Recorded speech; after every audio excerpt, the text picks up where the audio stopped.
menghargai, maka lebih baik bertanya saja tentang Islam. Begitu. Ya, seperti itu. Bang Rizal ada yang disampaikan? Iya, monitor aja Uni untuk 1,6 K. Data memandang, silakan bagi saudara Kristen yang mau naik. Ya, silakan naik dengan sopan santun ya, terarah.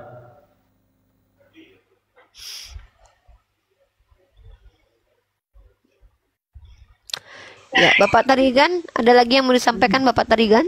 Iya, Umi, itu Ya. kita kan Muslim itu kan Umi wajib Ya. kalau kita itu disunat. Ya, Pak. Tapi kalau di Nasrani itu yang disunat kan bukan tubuh tapi hatinya, Umi. Itu maksudnya macam mana itu, Umi? Oke, pertanyaan bagus Bapak. Kalau Bapak mau tahu perjanjian sunat antara Abraham dan laki-laki, Tuhan dan laki-laki yang ada di rumah Abraham, itu bukan hanya untuk keturunan Abraham ya Pak. Iya, Nah, betul. itu ada di dalam Kejadian pasal 17. Bapak kalau belajar tentang sunat, kita buka dulu dasar sunat itu dalam kitabnya orang Yahudi ya. Oke. Nah, Bapak lihat dalam Kejadian pasal 17 nomor 10. Saya bukakan datanya, Bapak baca baik-baik ya. Nih. Besarkan, oh ya, aku bisa besarkan di sendiri nih. Nah, gelap ya, kok nggak nampak? Bang, Bapak tadi kan di mute dulu ya, saya jelaskan tentang sunat ini ya. Ya. Nah, jadi kalau kita lihat di sini, Pak, di sini inilah perjanjianku yang harus kamu pegang, perjanjian antara aku dan kamu serta keturunanmu, yaitu setiap laki-laki di antara kamu harus disunat. Haruslah dikerat kulit khatanmu. Jadi sunat yang diperintahkan Tuhan itu dipotong ketan, Pak, bukan sunat rohani. Nah, siapa saja yang disunat? Ini dia, Pak. Anak yang berumur 8 hari disunat setiap laki-laki di antara kamu. Turun-temurun. Artinya laki-laki yang ada di tempat Abraham pada waktu itu dan juga turun-temurun, baik yang lahir di rumahnya atau yang dibeli atau para budak. Berarti di sini Tuhan mengatakan perjanjian kekal sunat yang dipotong kulit katan ini itu bukan hanya keturunan Abraham. Iya, betul. Nah, Yesus sendiri disunat. Nah, Betul. artinya ini perjanjian kekal. Kalau perjanjian kekal tahu kan, tidak boleh dibatalkan. Nah, Betul. tapi Paulus mengajarkan bahwa kalian itu tidak apa-apa tidak disunat, melainkan sunat hati. Nah, masalahnya adalah yang membatalkan hukum sunat itu bukan Yesus, tapi Paulus. Paulus ini semasa Yesus hidup tidak pernah berjumpa dengan Yesus, Pak. Bahkan Betul. Yesus sudah mengingatkan, hati-hati dengan serigala berbulu domba dari sisi ragi Farisi. Paulus ini orang Farisi, Pak. Betul. Dia yang membatalkan hukum sunat. Sementara orang Kristen tidak bersunat, umat Islam tetap bersunat. Kenapa saya katakan umat Islam bersunat? Dalam riwayat hadis Bapak, asal Bapak tahu, Islam ini kan secara sejarah riwayat Islam percaya bahwa ajaran Islam itu sudah ada sebelum Nabi Muhammad lahir. Tapi bukan Islam yang dibawa Nabi Muhammad, tapi Islam yang dibawa oleh Nabi Ibrahim melalui Nabi Ismail alaihissalam. Jadi Nabi Ismail itu bersunat, Pak. Bahkan dalilnya, ini saya tunjukkan dalilnya dalam kitab Bukhari ya, Sahih Bukhari. Saya tunjukkan dalilnya. Bentar ya. Bahwa orang Arab itu semua rata-rata tidak menghilangkan tradisi sunat, Pak. Artinya mereka tidak membantah penyunatan. nih Pak ya. Ini datanya, Pak. Saya tunjukkan data dalam Sahih Bukhari nomor 6. Ini percakapan Heraklius dengan rombongan dagang Quraisy dengan Abu Sufyan. Ternyata di sini diceritakan bahwa orang Arab itu semuanya berkhitan. Ya. Semua orang Arab itu berkhitan. Dikatakan di sini bahwa ketika Heraklius bertanya bagaimana dengan orang Arab, mereka semua berkhitan. Artinya khitan itu tidak dihentikan, tidak diberhentikan oleh orang Arab karena mereka mengikuti milah Abraham. Nabi Ibrahim itu pernah berada di Arab menurut riwayat Islam, menurut Al-Quran. Dan yang membatalkan hukum sunat itu adalah Paulus. Kenapa? Karena dia mengaku menjadi rasul untuk orang-orang Yunani. Orang Yunani itu tidak bersunat, Pak. Maka ini yang disebut dengan sinkretisme atau pencampuran ajaran. Paulus mengajarkan ajaran keyahudian kepada orang Yunani. Orang Yunani ini tidak kenal hukum Taurat. Tapi kenapa mereka dibatalkan? Ya supaya mereka tidak perlu bersunat, nggak perlu jadi orang Yahudi. Yang penting percaya dengan Yesus. Nah ini yang disebut dengan sinkretisme, Iya, iya. pencampuran ajaran. Jadi yang dimaksud Umi tadi itu sunat itu menandakan atau memang perintah Umi? Perintah Pak, Bapak baca di sini. Bahkan di dalam ayat ini Pak, kata Tuhan itu ya selanjutnya nih, ini ya. Aku akan menjadi Tuhanmu. Jadi orang-orang yang bersunat itu orang-orang yang menyembah kepada Tuhannya Abraham. Tuhan Abraham bilang begini nih. Aku akan mengadakan perjanjian antara aku dan engkau serta keturunanmu turun-temurun menjadi perjanjian yang kekal. Iya. Dengar, Pak. Supaya aku menjadi Allahmu dan Allah keturunanmu. Jadi yang menyembah Tuhannya Abraham ini yang menjalankan hukum sunat. Nah, kepadamu dan kepada keturunanmu akan kuberikan negeri ini yang kau diami sebagai orang asing, yakni seluruh tanah Kanaan akan kuberikan menjadi milikmu untuk selama-lamanya, dan aku akan menjadi Allah mereka. Lagi firman Elohim kepada Abraham, dari pihakmu engkau harus memegang perjanjianku, engkau dan keturunanmu turun-temurun. Makanya Bapak, dalam Matius pasal 7 nomor 21, Bapak baca di sini, Bapak baca baik-baik ya, ini kata Yesus loh ya Pak. Kata Yesus bukan kata saya. Ya. Kata saya ya, kata Yesus. Nah, Bapak baca nih kata Yesus. Apa tuh? Nih. Bukan setiap orang yang berseru kepadaku Tuhan, Tuhan akan masuk ke dalam kerajaan surga, melainkan dia yang melakukan kehendak Bapa. Kenapa orang Kristen tidak mungkin masuk surga? Karena tidak menjalankan perintah Bapa. Perintah Bapa yaitu Tuhannya Abraham. Karena telah membatalkan sunat. Makanya kami mengimani bahwa Bapak ini, Bapak lahir sebagai Kristen. Selama ini belum mendapat ilmu tentang Islam.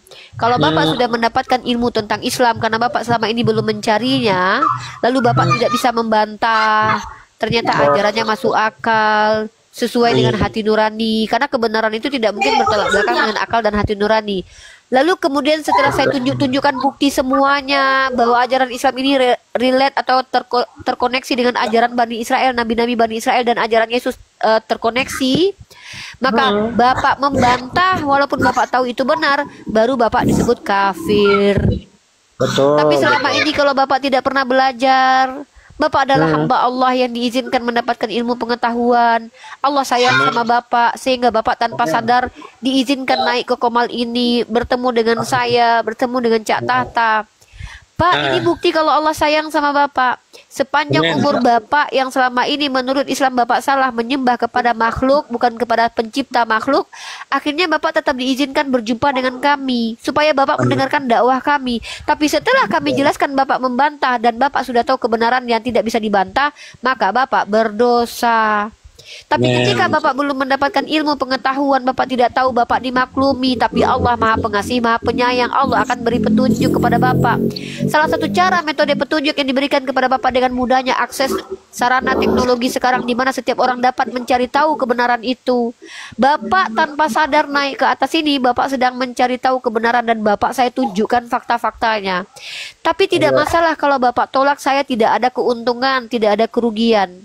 Namun Bapak nanti di hadapan Allah ketika Bapak masuk neraka karena menolak kebenaran, saya akan didatangkan di hadapan Bapak untuk bersaksi bahwa Bapak telah mendengar kebenaran. Dan nanti ketika Bapak dicampakkan oleh Allah ke dalam neraka, Bapak tidak bisa berkata-kata lagi karena video kita diskusi ini direkamkan kembali, diputarkan kembali. Amin. Wallahu alam bisawab. Allahu Akbar. Allahu Begini, Akbar. Iya Umi, iyalah Umi. Apa kan Allahu Akbar itu kan bukan milik Umi aja. Kami pun Nasrani kan kami miliki itu kan Umi. Enggak Pak, enggak ada. Kalau Nasrani itu tidak ada Allahu Akbar, tapi Tuhannya mengecil menjadi manusia. Karena kalau kita bicara Allahu Akbar Pak, Allahu Akbar itu artinya Allah Maha Besar. Maka Allah ketika Maha kita Besar. percaya Allah Maha Besar, Dia tidak akan pernah mengecil. Tapi coba lisan Bapak percaya Tuhan itu Maha Besar kan? Amin. Tapi pada saat bersamaan Bapak percaya Tuhan itu mengecil. Di mana? Waktu di posisi mana? Dia bilang, Yesus, Yesus kan mengecil dia. Maksudnya mengecil? Yesus itu bukan mengecil, Umi. Besaran mana Yesus dari bumi, Pak? Hah? Besaran mana Yesus dari bumi? Kalau Umi tanya itu sama saya bilang besaran Yesus lah, Umi. Dari bumi. Ya iyalah, Umi. Kalau begitu Yesus tidak bisa masuk ke bumi lah, Pak. Dari perahu saja Yesus lebih kecil, buktinya dia bisa masuk ke dalam perahu, Pak. Kalau kita percaya Tuhan itu maha besar, Pak, kita bukan bicara tentang kekuasaannya saja, Pak, tapi segala-galanya tentang Tuhan itu pasti maha besar. Maka tidak mungkin Tuhan itu mengecil. Kalau dia mengecil, dia sementara mengatakan dia maha besar, artinya dia berbohong. Sama seperti saya. Saya bilang, saya mengasihi Bapak Tarigan, tapi besok saya lempar Bapak pakai batu, artinya saya berbohong. Sama, ketika kita percaya Tuhan maha besar, jangan kita fitnah Tuhan itu mengecil. Dengan percaya Yesus sebagai Tuhan, Bapak sudah mengatakan Tuhan itu mengecil, karena memang faktanya Yesus lebih kecil daripada makhluk. Dari pohon kelapa, dari keledai bahkan, karena Yesus bahkan naik ke atas keledai, dari rumah, dari bumi, dari gunung. Nah, kalau kami umat Islam, tidak pernah kami mengatakan Tuhan itu mengecil, tapi Allah menaungi ruang dan waktu. Allah tidak terikat ruang dan waktu. Nah, jadi inilah kenapa kami termasuk orang yang harus jujur. Jujur itu gini loh, Pak.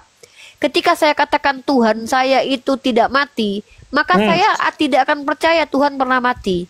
Ketika saya percaya Allahu Akbar, Allah Maha Besar, saya tidak akan pernah mengingkari dengan mengatakan Tuhan itu mengecil, menciut, menguning, dan mati ditombak. Na'udzubillahi min zalik. Itu namanya saya munafik, Pak. Artinya saya menipu diri sendiri. Kalau saya percaya dia maha kuasa, saya percaya tanpa membunuh manusia, dia bisa mengampuni dosa. Kalau saya percaya dia maha mulia, saya tidak akan pernah mengatakan bahwa dia pernah merendahkan, menistakan dirinya keluar dari vagina perempuan. Na'udzubillahi min zalik, astagfirullahalazim. Maka manusia adalah makhluk yang hina, Pak, karena di setiap lubang kita tuh ada kotorannya, Pak. Lalu ketika Tuhan berubah menjadi manusia, maka di setiap lubang Tuhan ada kotoran. Apakah bisa dikatakan Tuhan yang menjadi manusia ada Tuhan yang mulia? Tidak, Pak. Apalagi kalau Bapak baca dalam kitab Bapak, bahkan jangankan mulia, Yesus dikatakan terkutuk di tiang salib dalam Galatia pasal 3 nomor 13. Kalau Bapak akui Tuhan Bapak mulia, harusnya Bapak tidak percaya bahwa Yesus adalah Tuhan. Karena pada saat Tuhan mulia, tidak mungkin dia terkutuk bersamaan, Pak. Itu namanya pengingkaran terhadap statement yang kita ucapkan. Itu yang disebut dengan kemunafikan. Apa yang disebut dengan munafik? Munafik itu dari kata menafikan, membantah perkataan sendiri. Begitu, ya. Bapak bilang Tuhan saya satu. Yang mana yang satu itu? Bapa, Putra, Roh Kudus. Itu namanya menafikan, membantah perkataan sendiri. Katanya satu tapi tiga. Tuhan saya itu bukan manusia, tapi ternyata Tuhannya manusia. Tuhan saya itu maha kuasa, tapi Tuhannya pernah ketiduran bahkan mati. Ini namanya menafikan. Bapak mengikuti doktrin pengajaran manusia yang tidak bersumber dari kitab suci. Sementara saya tunjukkan bahwa ajaran Yesus itu sama persis dengan bagaimana kami umat Islam memahami. Bahkan 1 Timotius pasal 6 nomor 16 saya tunjukkan dalil bahwa Yesus mengajarkan kepada muridnya Timotius bahwa Tuhan itu tidak pernah mati, Pak. Tuhan itu tidak pernah ada yang melihat, Pak. Lalu kenapa kalian mengatakan Yesus adalah Tuhan? Dia terlihat, dia mati. Dalam 1 Timotius pasal 6 nomor 16, Yesus mengajarkan muridnya Timotius untuk mengatakan bahwa Tuhan itu satu. Tuhan itu tidak pernah mati, kekal, satu-satunya. Bagaimana mungkin satu-satunya dikatakan Tritunggal? Dialah satu-satunya, Pak. Satu-satunya ini tidak ada yang lain. Tapi kalian percaya ada Bapa, Putra, Roh Kudus. Kalian membantah dalil satu-satunya yang tidak takluk kepada maut. Lalu kalian percaya Yesus adalah Tuhan yang pernah mati. Di sini dia satu-satunya tidak pernah takluk kepada maut. Berarti dia tidak pernah mati. Dan dia bersemayam dalam terang. Tapi kalian lihat Yesus pernah datang ke bumi yang gelap gulita ini, yang tidak seberapa ini, Pak. Dan yang tak terhampiri. Kalian percaya Yesus adalah Tuhan yang terhampiri, bahkan jangankan terhampiri, tertombak, Pak, di tiang salib. Seorang pun tak pernah melihat dia. Tapi Yesus jangankan dilihat, Pak, diludahi, dijolimi pun terjadi, Pak. Bahkan dia masuk dalam fakta sejarah. Bagaimana mungkin Tuhan yang tidak terlihat bisa masuk ke dalam fakta sejarah? Ini namanya menafikan. Sebenarnya yang salah apakah Bapak atau siapa? Bukan. Bapak tidak salah untuk saat ini. Tapi Bapak salah ketika Bapak sudah diberitahukan kebenaran lalu menolak kebenaran yang tak terbantahkan, masuk akal, masuk hati, Bapak tolak, maka Bapak kafir. Tapi selama ini Allah izinkan Bapak untuk selama ini mencari tahu sendiri tentang ilmu, tentang siapa Tuhan. Walaupun Bapak dilahirkan dari rahim Kristiani, Allah masih izinkan Bapak hidup untuk mendapatkan ilmu pengetahuan tentang Tuhan. Ketika Bapak menolak mentah-mentah kebenaran yang bahkan bersumber dari kitab yang Bapak imani sebagai kitab suci, wallah, Bapak masuk neraka jahanam. Bapak tidak bisa membantah Tuhan lagi karena Bapak yang memilih untuk menolak kebenaran. Nanti ketika Bapak bilang, saya kan dilahirkan Kristen, saya taunya Bible, nanti saya akan datang. Bukankah saya sudah tunjukkan kepada Bapak bahwa bahkan Timotius pun mengajarkan Tuhan itu satu? Lalu kenapa Bapak masih mengatakan Tuhan itu tiga dalam satu, satu dalam tiga? Maka nanti Yesus akan berkata kepada Bapak, apa kata Yesus dalam Matius pasal 7 nomor 21? Ini dia Pak, kata Yesus kepada Bapak nanti. Yesus mengatakan apa kepada Anda? Perhatikan baik-baik. Apa kata Yesus kepada orang-orang nih? Ya. Bukan setiap orang yang berseru kepadaku, Tuhan, Tuhan, akan masuk ke dalam kerajaan surga, melainkan dia yang melakukan kehendak Bapakku yang di surga. Kalian tidak lagi melakukan kehendak Bapa Yesus. Kenapa? Karena kalian telah membatalkan hukum sunat yang diperintahkan oleh Bapaknya Yesus kepada seluruh laki-laki yang ada di muka bumi. Matius pasal 7 nomor 21 telak sekali mengajarkan bahwa tidak semua orang yang mengaku Yesus Tuhan itu masuk ke dalam surga. Melainkan siapa? Melainkan dia yang menerima Yesus sebagai Mesias. Dia yang percaya bahwa Yesus adalah anak Allah dalam makna bahwa dia adalah hamba Allah. Karena anak Allah dalam kitab Anda artinya adalah orang yang membawa damai, orang yang disebut dekat ikatan rohnya dengan Allah, bukan Tuhan. Lalu di sini dikatakan bahwa pada hari terakhir banyak orang akan berseru kepadaku, Tuhan, Tuhan, bukankah kami berbuat demi namamu dan mengusir setan demi namamu dan mengadakan banyak mujizat demi namamu? Ini bukan konteks kepada orang Islam. Kami tidak pernah mengusir setan dengan nama Yesus. Ini adalah untuk orang Kristen. Pada waktu itulah aku akan berterus terang. Apa yang akan diterus terangkan? Tentulah apa yang kalian salah pahami. Yesus berterus terang kepada kalian bahwa Yesus berkata, aku tidak pernah mengenal kamu. Enjahlah daripada aku, kamu semua pembuat kejahatan. Kenapa kalian dikatakan jahat? Kalian membatalkan hukum Tuhan. Kalian menghina Yesus. Kalian menikmati kematian Yesus. Sementara dalam Yohanes pasal ke-8 nomor 37 yang menginginkan kematian Yesus katanya adalah iblis. Tapi coba perhatikan. Dalam Yohanes pasal ke-8 nomor 37, saudaraku, Bapak Tarigan, perhatikan baik-baik. Ini adalah sesuatu yang diberikan kepada Anda. Ini izin Allah saya menyampaikan ini kepada Anda. Perhatikan. Aku tahu bahwa kamu adalah keturunan Abraham. Ini Yesus berbicara kepada orang Farisi Saduki yang ingin menghabisi nyawanya. Apa kata Yesus? Kamu berusaha untuk membunuh aku karena firmanku tidak beroleh tempat dalam kamu. Apa yang kulihat pada Bapa, itulah yang kukatakan, dan demikian juga kamu perbuat tentang apa yang kamu dengar dari bapakmu. Jawab mereka kepadanya, Bapa kami ialah Abraham. Kata Yesus kepada mereka, jikalau sekiranya kamu anak-anak Abraham, ingat, Bapak kalau mengaku pengikut Abraham, tentulah Bapak mengerjakan pekerjaan yang dikerjakan oleh Abraham. Bapak bersunat tidak? Tidak. Bapak tidak bisa dikatakan pengikut Abraham. Bapak tidak bisa dikatakan sebagai penyembah Tuhan Abraham karena Bapak tidak menjalankan perintah Abraham. Abraham bersunat, Bapak tak bersunat. Islam itu bersunat mengikuti milah Abraham.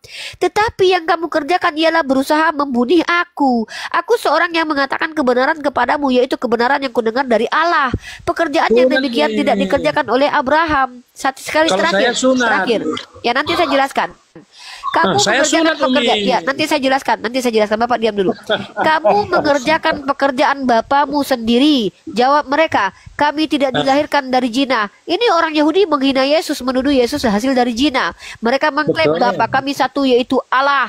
Mereka mengatakan bahwa Tuhannya Yesus adalah Bapa mereka. Maka Yesus menjawab, jikalau Allah adalah Bapamu, kamu akan mengasihi aku, sebab aku keluar dan datang dari Allah, dan aku datang bukan atas kehendakku sendiri, melainkan dialah yang mengutus aku. Apakah sebabnya kamu tidak mengerti bahasaku? Sebab kamu tidak dapat menangkap firmanku. Iblislah yang menjadi bapakmu, Bapak. Pak Tadigan. Iblislah yang menjadi bapaknya orang-orang yang menginginkan kematian Yesus. Karena orang-orang ini menginginkan kematian Yesus, dan itu adalah kehendak dari iblis. Sementara Bapak sebagai Kristen percaya bahwa kematian Yesus adalah perintah Bapa. Bahkan dikatakan Benar, Tunggu, Mi. sebentar saya selesaikan dulu. Saya selesaikan. Saya jawab dulu. Saya Iya, jawab saya dulu, Mi. selesaikan. Iya, saya Nanti selesaikan Umi dulu. lanjut. Nanti Umi lanjut. Nah, ini Udah, sedikit Umi. lagi, ini sedikit lagi. Enggak, Iblislah itu- yang menjadi bapakmu dan kamu Iya. ingin melakukan keinginan bapakmu. Ia pembunuh manusia sejak semula dan ia tidak hidup dalam kebenaran sebab Betul. di dalam dia tidak ada kebenaran. Maka Betul. kalau orang-orang yang menginginkan kematian Yesus bapaknya iblis, bagaimana dengan orang Kristen yang menikmati kematian Yesus? Tentu lebih iblis daripada iblis. Maka pertanyaan saya, Bapak termasuk orang yang menginginkan kematian Yesus atau tidak? Silakan dijawab. Ya saya enggak lah, Umi. Oh, berarti Bapak sama seperti Petrus ya, yang tidak menginginkan kematian Yesus, yang bahkan dikatai iblis Ya, juga. enggak. Begini Umi, firman yang disampaikan Umi itu tadi kepada orang siapa, Umi? Kepada orang yang nggak percaya Tuhan, Umi.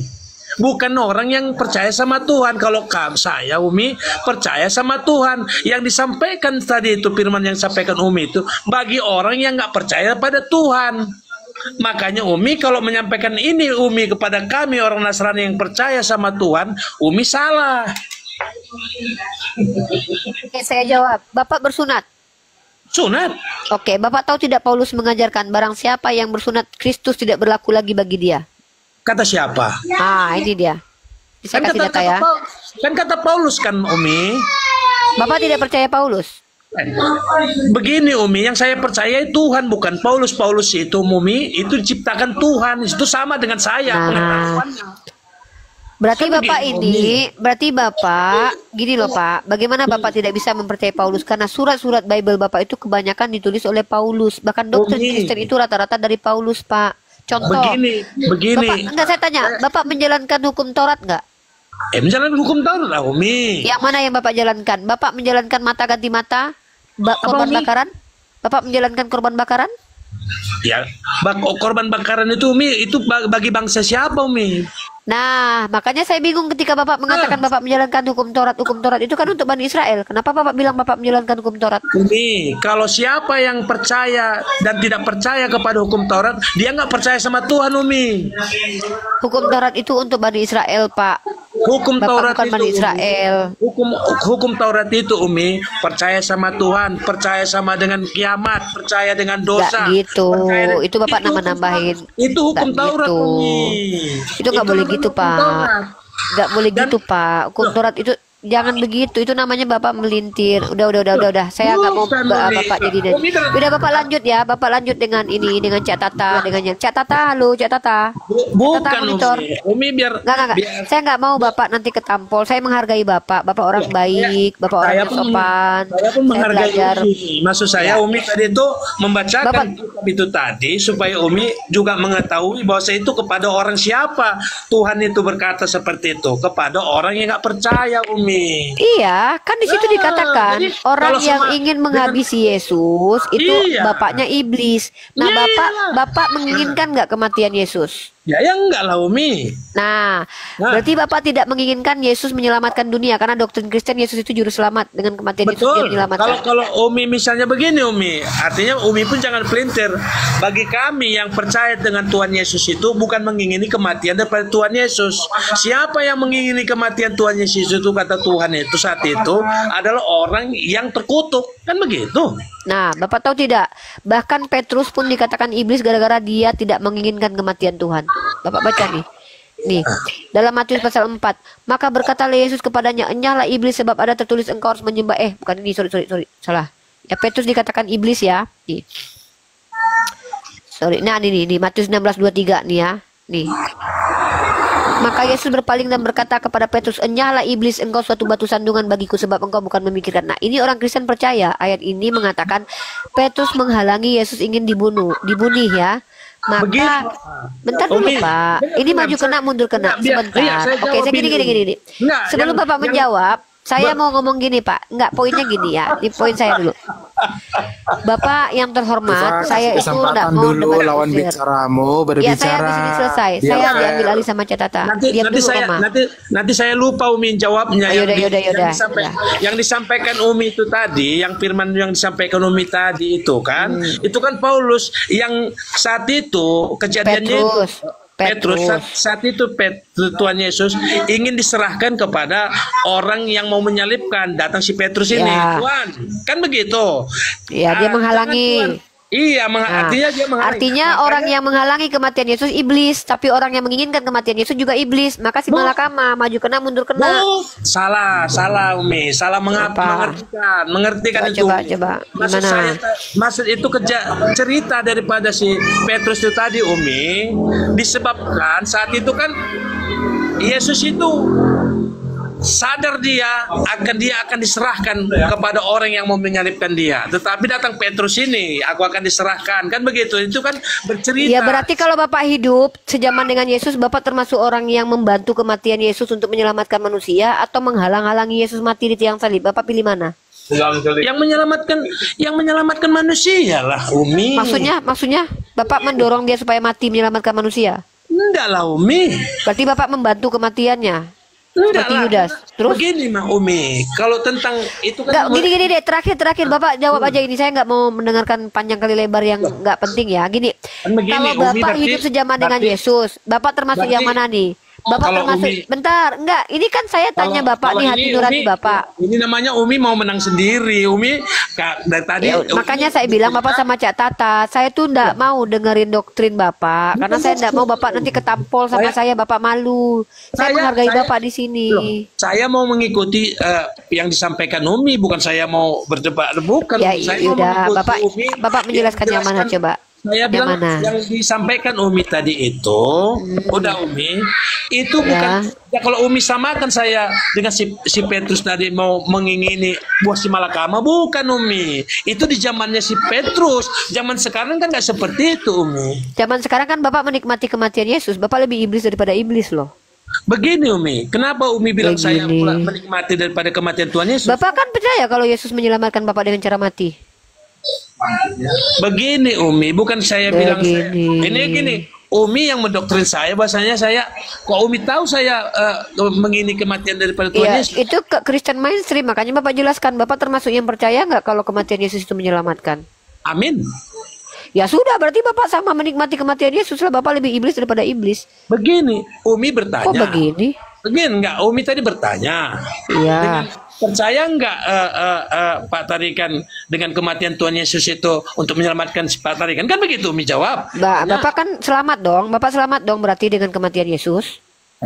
Kan memang dia berkata dengan Ya kematian. udah Bapak menikmatilah kematian Yesus. Sementara yang menginginkan kematian Yesus adalah iblis, apalagi yang menikmati lebih iblis daripada Berarti- iblis lah. Kalau penafsiran Umi seperti itu, kalau begini Nah, itu Umi, logika Pak. Orang- Bapak Ini gini, logika. kalau ada orang yang menginginkan kematian seseorang dikatakan iblis. Nah, bagaimana dengan orang yang menikmati? Wah, dia mati, syukur akhirnya aku selamat. Berarti kan menikmati kematian seseorang yang diinginkan itu. ini Yang Mami. menginginkan kematiannya adalah iblis, apalagi yang menikmati lebih iblis daripada iblis Pak. Umi, inilah Umi. Kan begini, kita punya keluarga, punya bapak. Ya. Kalau meninggal bapak kita, warisan itu siapa Umi?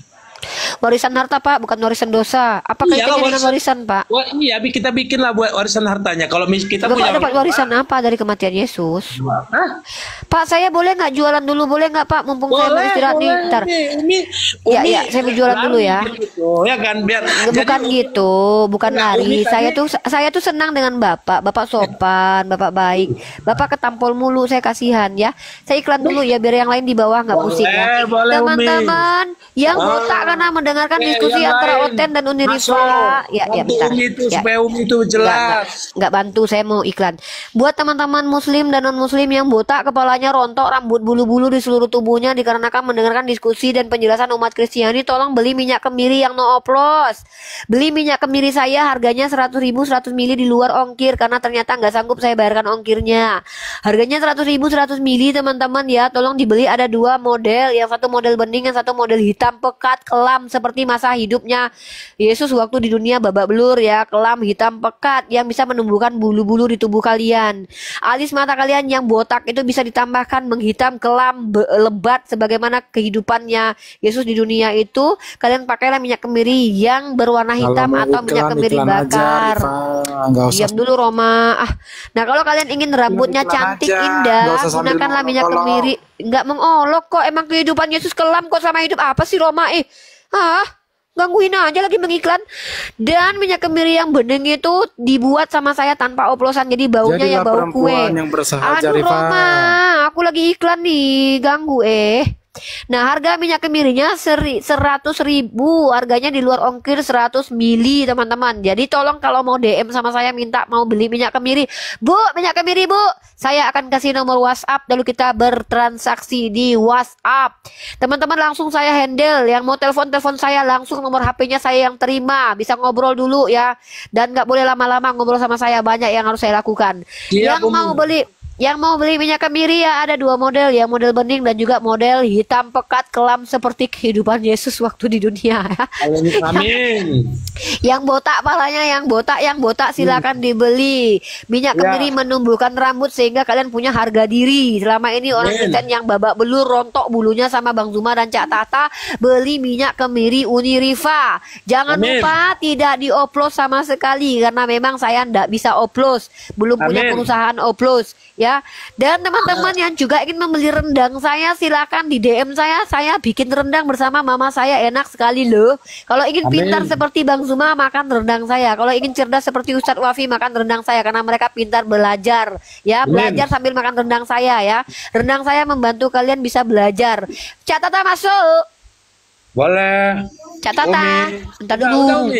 Bentar Bang, ini loh Cak Tata. Masa lama kali reklaminya Umi? Sabar dulu. Buat kalian yang jomblo, laki-laki yang bertanggung jawab, yang punya uang. Bentar dulu Pak. Kalian yang jomblo, laki-laki bertanggung jawab, duitnya banyak, punya rumah 2, mobil 3, apartemen 2, yang mau ngelamar saya tolong bawa. Boleh. Canda. Sabar dulu Umi. Cak Tata. Cak Tata dulu. Aku capek, aku mau istirahat. Cak Tata. Sebentar. Mana Cak Tata?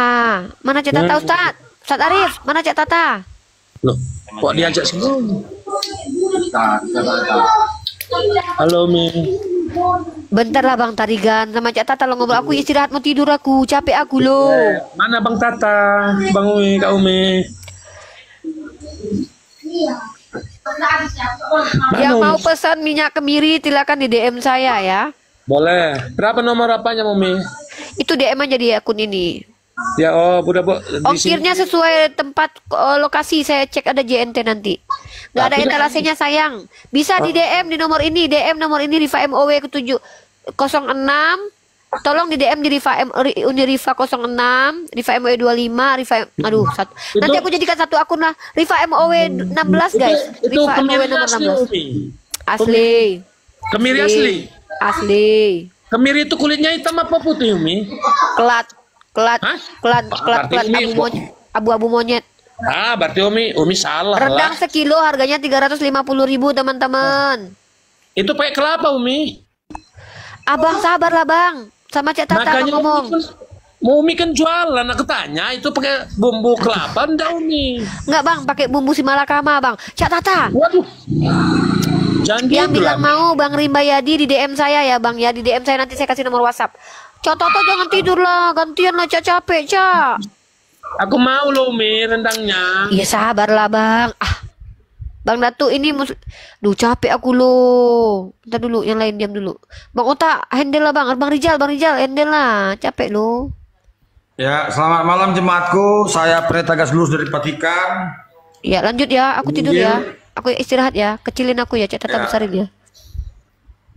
Sambil nunggu guru kita Ustadz Tata. Kami handle dulu ya. Oh itu ada yang nanya rendang. Yang nanya rendang harganya 350.000 sakilo ya kawan-kawan, di luar ongkir ya. 350.000 sakilo ya. 350.000 sakilo. Sekilo pun rendang. Ya boleh, setengah kilo pun boleh, seperempat pun boleh. Ribut kali loh Pak Tarigan ini, orang lagi iklan. Teman-teman jangan lupa ya, kalau yang mau DM saya di Uniriva 16, Uniriva 6. Capek lah aku iklan dari tadi, suka-suka kalian lah beli, nggak beli. Enggak, sudahlah, capek, tidur ah.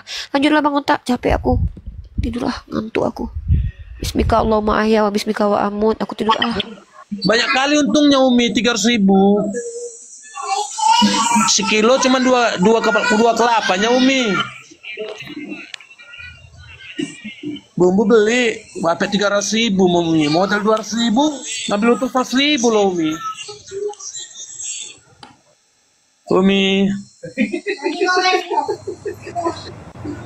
Umi. Ya, sama saya. Ya. Apa keluhannya? Keluhannya tadi Umi Pak menawarkan rendang.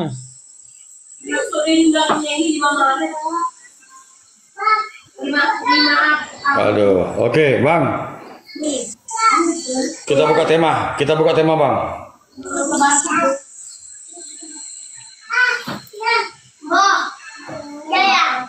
Kau aja pakai kadangnya, Pak. Umi rendang.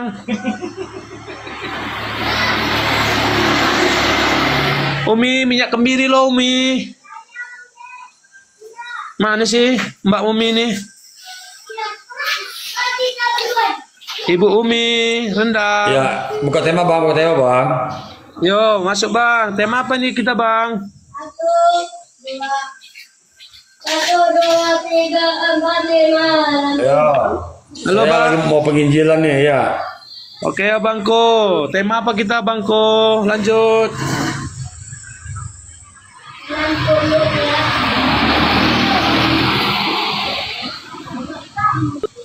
Aku mau tanya dulu, kok bisik kali Bang lu ke situ? Bisik kali. Misi apanya itu Abang? Halo Abang. Bisik kali, banyak suara anak-anak. Aduh. Hah? Oh, Pindah posisi, banyak anak-anak situ.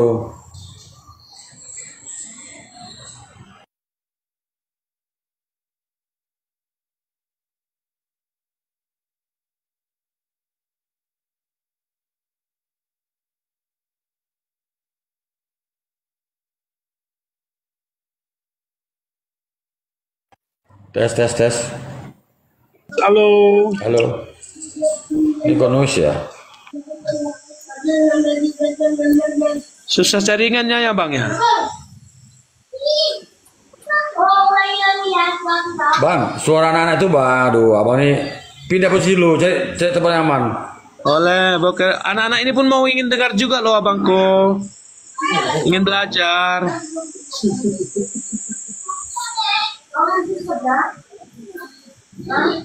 Ya, si Dato ini Islam atau Kristen? Dato. Yo. Muslim Bang, Muslim. Oh, ada yang mau sampaikan Bang? Enggak, mau dengerin temanya dulu Bang. Oh, kupikir Abang Dato teman saya. Oh, bukan Bang. Abang Oke, Dato dulu Bang ya. Oke, Bang Tarigan. Saya Bapak Anda gerejanya di mana? Gereja di mana? di Medan Bapak. Apa nama gerejanya? Gerejanya Gereja Kemenangan Iman Indonesia Bapak. Oh, Abang Tritunggal ya? Abang jaga, ada mati. 1, 2, 3, 4, 5, 6, 7, 8, 9, 10. Bang Tarigan. Saya Bapak. Debat antar sesama Kristen, antara Oneness dengan Tritunggal, itu Abang dituduh Tuhannya 3, pagan. Gimana Bang? Membantah itu?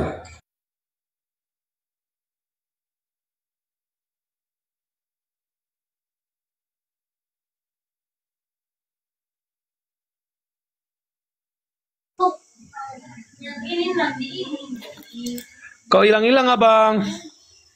Silakan. Apa itu tadi Bang? Kata Oneness, Tuhan Abang 3. Aku Abang nggak percaya sama si Wanes. Ya Kristen loh. Loh, Wanes itu Kristen apa itu Bangku? Di Indonesia mana ada Ya Wanes? Kristen. Oneness itu ada banyak tuh. Wanes Di itu Kongol- apa? Gereja apa itu Wanes itu Abangku? Ya mereka bilang mereka Kristen, Yesus itu Allah Bapa katanya. Oh, kalau di negara kita ini abangku kan kalau agama kan cuma 5 diakui. Oneness mana ada di Indonesia ini abangku. Ya jadi begini bang, satu kitab Bible itu melahirkan 60 ribu denom loh bang. Enggak, maksud aku tadi itu abangku tentang oneness tadi itu pengajaran apa itu abangku?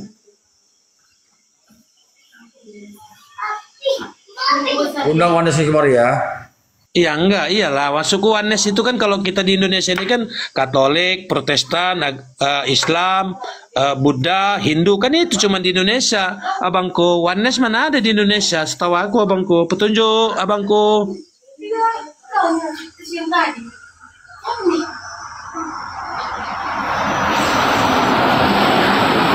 Halo.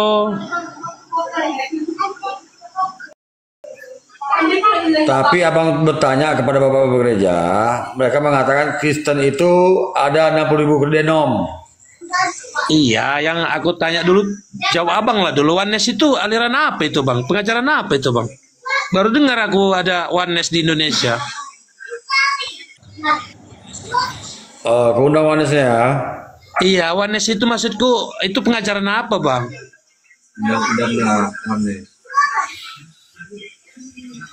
Itu perkumpulan apa sekolah itu bang, oneness itu bang? Hitungnya yang onenessnya